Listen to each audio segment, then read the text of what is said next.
Welcome to Complete Karate.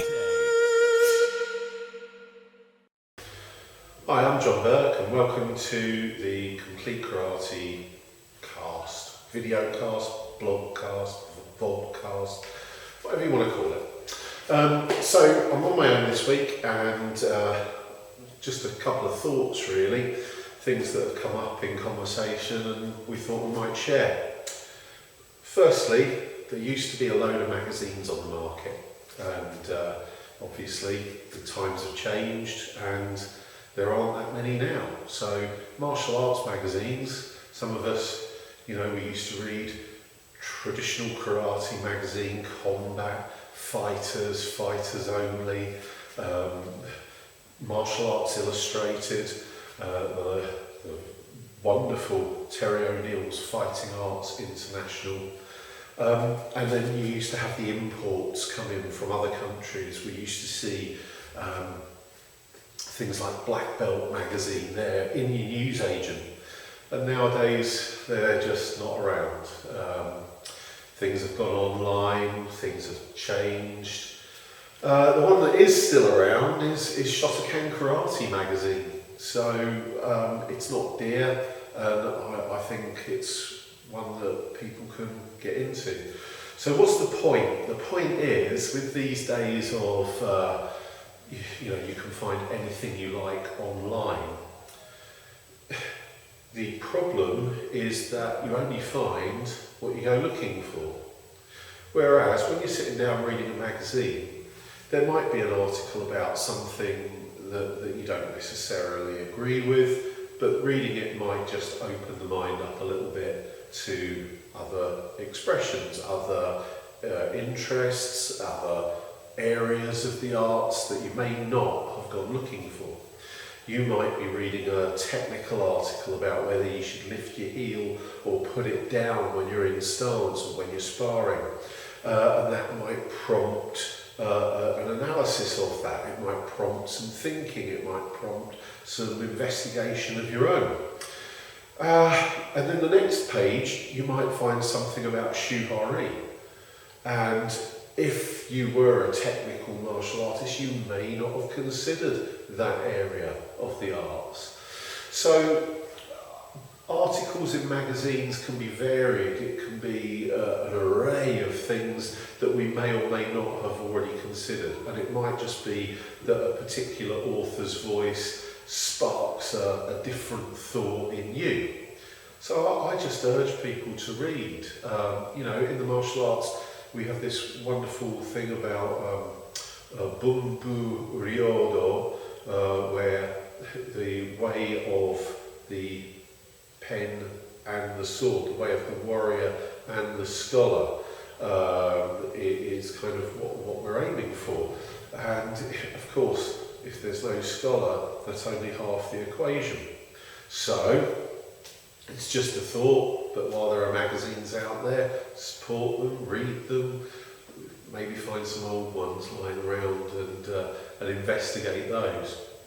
So that's one area of things. And the other one was, while I was having a look through the new issue of Shotokan Karate magazine, there's a lovely interview with Sensei Ota, who was my grading examiner going up through the Q grades, and he happens to mention something which I thought was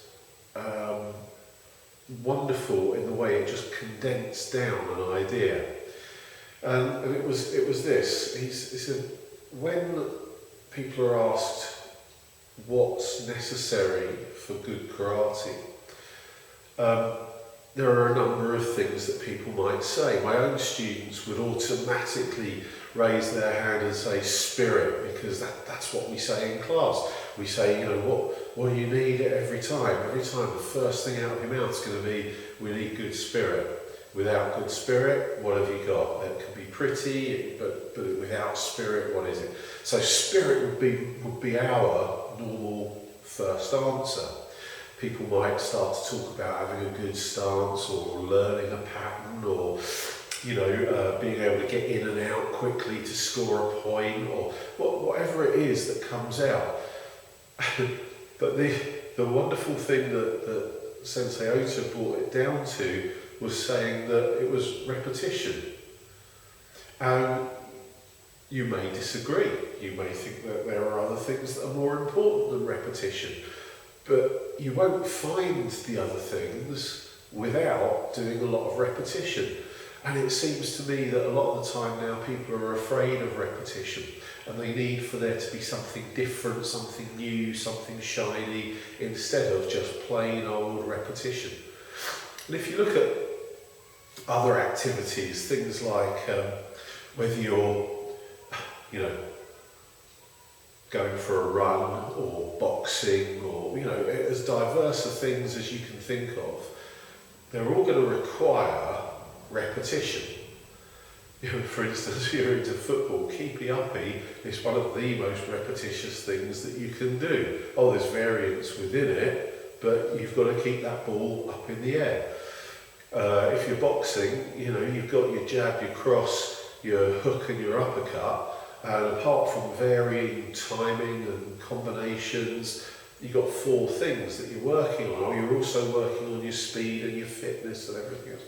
But there's these 4 essential skills. And what is it with karate? Well, we need something different every week. We need a new kata. Because people get bored. Well, why do you get bored? You shouldn't get bored. Just enjoy the fact that it's repetition. Just enjoy that we're going to be doing that again. And there, is there a certain grace, a certain beauty to performing 1,000 gyakuzuki? Well, for some of us, the answer might well be yes. And if it's not, I'd just say maybe there's another side, another facet of what we do that you could consider. Apart from yes, we've got to be able to apply it, yes, the purpose of it for self-defense, all of those things are true, but there's also this other side where we're just going to repeat. We're just going to get into it, do it, feel it, enjoy it for what it is. And that then would be a do, wouldn't it?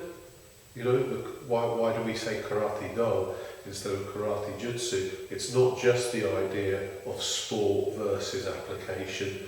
It's also the idea of doing something just for the pleasure of doing it. And maybe that's just something we can take with us into this week's training. And if it is, great. And if it's not, don't worry. There's another idea just coming around the corner, and maybe that will be the right one for you. But for me, for now, we'll see you in the dojo.